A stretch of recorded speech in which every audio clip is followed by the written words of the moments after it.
Yo, what's good? Welcome to Counter Currents. This is your host, Petey Steele. My co-host, Elena Torres, is out of town this week, but that's alright because we got more than enough people to fill the shoes, starting with this weekend's host, Jelani Wills. Hey, everybody. Feature, Kasha Patel. Hello. And our motherfucking headliner, Michael Ian Black. God damn it. That's I totally butchered that. Yeah, I mean, with these podcasts, they have technology now where you can actually edit the audio. I don't know if you're aware of that. Yeah. You could actually, if you wanted. No. And I suspect the answer is no. Right. You could actually reintroduce me and make it seamless in a way that made it appear as if you knew my name. You want to do a take two? No, I'm thrilled with it the way it is. This is a process recording, as we say in fucking mental health, and we just let it flow organically. So how the show's been so far this weekend? Good? Of the three of us, two of us have been great. Okay, so do I have to wager on... I'm looking at Mr. Wills here. It's Black History Month. They love me. Only because it's leap year. This is a technicality day, you piece of shit. It's March 1st, for real. This is the Irishman's thing again, right, Mr. Black? Yeah, this is exciting, and we are recording on February 29th. This is a very unusual occurrence, and it feels electric in the air. You could tell. Yes. You could hear the space heater if you listen closely. It's the portal equinox. I love it. Yeah, man.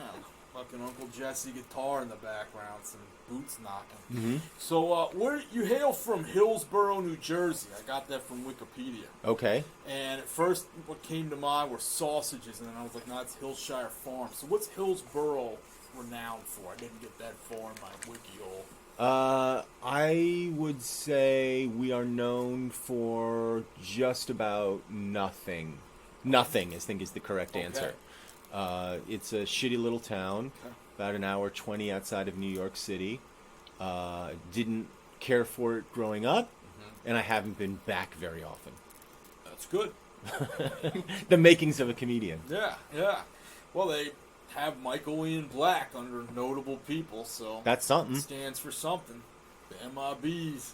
Yeah. I mean, if I'm topping your list of notable people, that should tell you something about what kind of people this town is producing. B minus, C plus, right? Yeah, that's exactly what we are, and I'm right in that wheelhouse. Okay. B minus, C plus. Yeah. Who else is on that list? The most accomplished person is a guy named Ricky Prohl, who was a wide receiver for the Super Bowl winning Los Angeles Rams. Wow. Was that under like Jim Everett way back in the day, the quarterback? He would have been younger. Because he's a couple years older than me. So I think he was in my brother's grade. So he's a couple years older, than me. Oh, how old are you now? 48. Okay. Wow, you look a lot younger. Thanks. No, I'm a great-looking man. Yeah.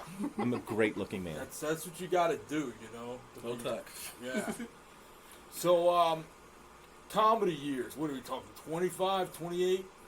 What year is this? This is 2020. I mean, depending on how you define it. Yeah. I got 32. 32. Wow. I started when I was a freshman in college. I started a sketch comedy troupe called The State. Yeah, they're fantastic. I remember that. And we ended up with a show on MTV, and nice. Yeah. Yeah. But yeah, I was 17 when that started. Yeah, I was in middle school Mm-hmm. when that came on MTV. The skit that comes to mind was the one where some guy ate like a chicken wing maybe 30 minutes before going swimming, and then he That was the very drowning. first thing we shot. Yeah. Yeah. You're a real fan. It was good. I liked it. It was only around like a season, right? We were on for like a year and a half, 2 years, something like that. Okay. Yeah, and then just whatever they said, Love Line was more important or Basically. singled out. Yeah. No, we kind of fucked ourselves. Okay. Because we were doing well on MTV, and then the networks came sniffing around, and they were like, "Do you want to go up against SNL?" And we were like, "Fuck yes, we do." And then we did one special for CBS that was the lowest rated lowest rated program of like all the networks of the week, and they were like, "All right, you're done." Wow. And then MTV was like, "Don't come crying back to us." Pretty much, yeah. So talk about, fucking yourself in this industry, because that's something I see people doing often, and I wonder, like, is it preventable? Like, No. No, it's just going to happen, and the longer you're in it, you have to take your lumps and keep moving. Oh yeah, you're there's innumerable ways to fuck yourself, get fucked. Sometimes fuck somebody else over, even if you're not trying to do that. Right. It's just a hellscape of an industry. It's just terrible. It's not so much that you're not going to get hurt. It's the question of sustainability is, can you survive those blows? Can you get through that? Right. And it's not easy. Like, there's a lot of times where you don't feel like you can. But if you're like me, you don't have a choice because you don't have any other skills and you have a mortgage. Okay. Yeah. I mean, do you feel, though, that whole cut the safety net mentality and you have no choice, you're fucking Richard Gere, an officer and a gentleman, like, I got nowhere else to go. Mm-hmm. That's what's necessary for longevity? I don't know. Or I don't know that there's any one recipe. I don't think there's any one formula. I think you can have a career and then fall into this. I mean, I think about, like, Ken Jeong, who was a doctor, and ended up becoming a comedian. Kasha works at NASA. Yeah. She's doing well as a comedian. It's just, and everybody has their own path. For me, first of all, I never intended to become a comedian. That was never my goal. Right. I just wanted to be an actor. And I knew for myself that I wasn't going to have a backup plan. I just knew, I was 16, graduating from high school, and I was like, I'm not doing anything but that. Yeah. I'm just doing that. And if I make it, great. And if I don't, fuck it. Yeah. But I was 16 making those kinds of decisions. I was in no position to do that. Right. Because when you're 16, 17, 18, you're like, yeah, fuck it. I don't care if I'm poor. Were you an emancipated minor, or you just had a typical 18-year-old disposition? Oh, well, I had a typical 18-year-old disposition. I mean, I got to college and I wasn't listening to anybody. That's what I thought. You're too handsome to be an emancipated minor. No, I was a kept boy. Okay. I was definitely a kept boy. Nice. Yeah, I mean, I kind of have the safety net mentality. Like, I'm a professional. I never wanted to get into comedy either. It was just kind of a dare. And this shit happened, and it worked. And I was like, holy fuck. And now I care about it. That's the track. That's the worst. 10 years almost in the game, and I'm like, I must get out for 5 minutes. Right. Damn my gym workout.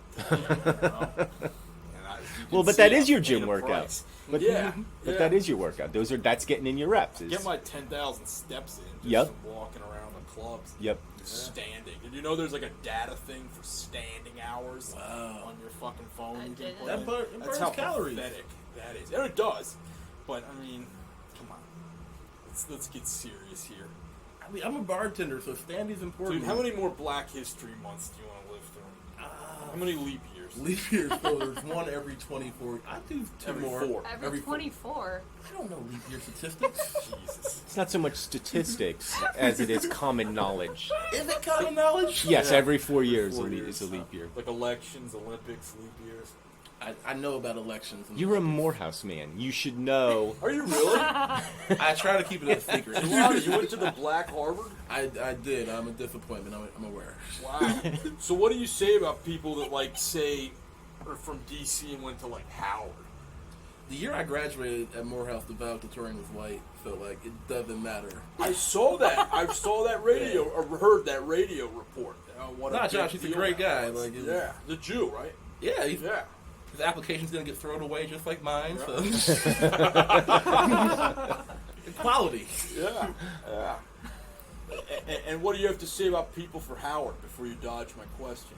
I mean, when you say people for Howard, you're talking about Like, there's a rivalry. It's sometimes spoken, sometimes unspoken. I don't want to be the white guy that brings it to attention, but you know what? I'm going to be that motherfucker tonight. I mean, we're all just trying to get an education, but I mean, everybody knows Morehouse is the best, so it's not really a rivalry. Yeah, and the guys at Howard just learn how to work a tumbler.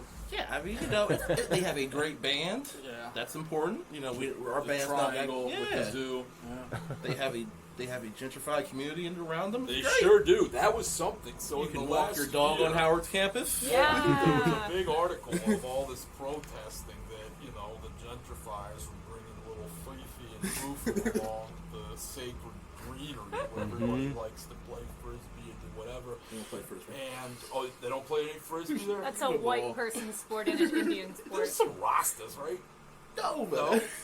Nobody plays frisbee. Well, anyway, so nonetheless, they were colonists and they were coming in with apex predators, and they didn't really have the requisite knowledge of black people's complicated history with dogs, and it was an uproar. It blew up. Yeah. It made news, and then what did they decide to do at the end? Are they banned now, or Yeah, it's a private campus. Okay. It's just you're trespassing Good. in a sense. I was pro-student on that. Yeah, one. like you moved into this community, but that doesn't mean you're a student at Howard. Yeah. Did they put down the dogs? They should have. Only the little ones. Yeah. Only the little Yeah. ones. But no, it's DC is evolving, so Howard has to evolve with it. But it's still a private institution, and people have to respect that. It's a lot of fucking money too, right? Yeah. Like a lot of Morehouse. development over there. Yeah. Yeah. I think Morehouse is in a gentrified neighborhood too, but just everybody has to learn to share. But there are certain places that are private, so it's just like I can't walk in somebody's condo, Right. unless I know the door guy. So, Kasha, what's good in Nassaville? There's a story about the coronavirus that you can see from the satellite imagery. You're from trending the on Twitter. Yeah, I wrote this story. It's self-promotion. Oh, right wow. now. Yeah, it's trending on Twitter. BBC picked it up. Fox News picked it up. They Basically, contracted it, you mean? picked up the story. It's spreading like a virus. It's really going crazy. But basically, using satellite imagery, you can see the effect of the quarantine in China. Because all the factories were shut down, the transportation was shut down, so there wasn't as much air pollution there for at least one particular compound that they were studying. Right. Yeah, I think it's a lot of hype, to be honest. I don't think it's a hoax. You're I wouldn't go talking to as a far. scientist. I wouldn't go as far as the Trump thing, but the fact that they haven't totally carted off an entire cruise ship on life rafts yet makes me think that it's not a Captain Phillips affair. Because these cruise ships are getting them and they're keeping them out in harbor for good reason. But if you look at cruise ships, they always have outbreaks of things. It's just if it wasn't coronavirus, it was probably going to be Salmonella. something else. So it's not that surprising that cruise ships are the ones that are Right. outside of China and parts of Asia. Shit, I feel bad for whoever's the comic, one of our brethren that's out there. The cruise ship comic Yeah. who has coronavirus now. Be a good story. It would be. It'd be a good bit. Good, great closer. Either of your set or your life. Or both. So what do you guys have coming up that you want to tell us all about? I'm unemployed, so Okay. So, yeah.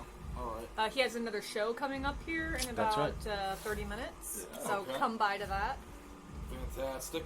This will be, aired on Monday, so my base will have missed that, but that's on them. Because I offered free tickets last week, and none of you motherfuckers took the bait. So here we are. Jelani, what do you got coming up, pal? I applied to Trader Joe's last week, so I'm excited to hear back. I really wish we didn't say Morehouse on this. Well, I think you got a clean slate because the founder just died today. Yeah, he Yeah. did. Yeah. So there's at Mention least that in one the- opening. There's at least one Yeah. opening at Trader I Joe's. heard that they went- actually wrapped him up in paper bags. And sent him to the grave. And rang a bell. He was Yeah. a great guy. I mean, his compassion knew no bounds. He got Nicole Volkov hired. Yeah. Somewhere, for God's sake. Very dark comic. For those who don't know, in our base, she's an amazing comic who's actually been on this podcast before, and that is her job as a checker at good old TJ's. So, Kasha, you got anything you want to Yeah, plug? I got some. I have a show about Jane Austen coming up for International Women's History Month in Okay. March, and then I have my science comedy shows. You should just Google DC Science Comedy, and you'll hear about robots and Earth Day. Yo, I closed with the physics joke last night. You did? Brought the fucking house down. You Oh, gotta is get it me your at that science electrical show. engineering one? Yeah, with the train. and Oh everything. yeah. That's It's a good suicide Well- joke. Well crafted. It is, yeah. So, yeah, Very science, smart joke everybody. from Virginia. So where can everybody get at you threes for social media or whatever and updates? Well, I'm on Twitter at Michael Ian Black. Okay. He's almost at 2 million followers, so you could be that 2 million follower if you follow him. I'm giving away a Mazda Miata to my 2 millionth follower. Wow. Unless it's his daughter, then Alright. it's not going to happen.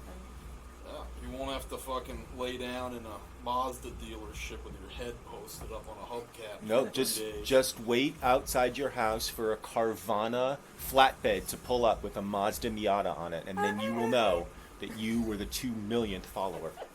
Hell yeah. Kasha, where can they get at you besides space? At Kasha Patel is everything. Facebook, Twitter, Instagram is Kasha Blanca, but my website's kashapatel.com. Hell yeah. It's Jelani Wills on Facebook and Twitter, and it is Jumanji Kills on Instagram. It's a new movie. It's actually playing in Arlington in the Draft House. You can see us both tonight.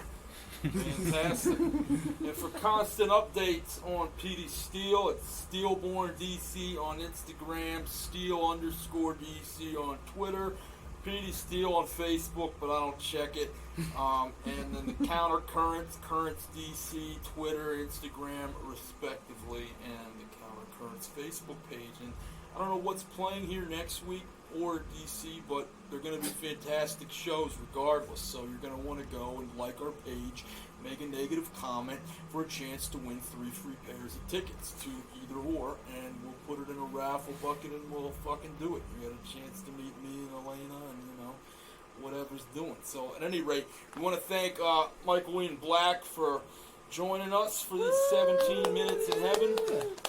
Jelani Wills and Kasha Patel on Petey Steele. Easy.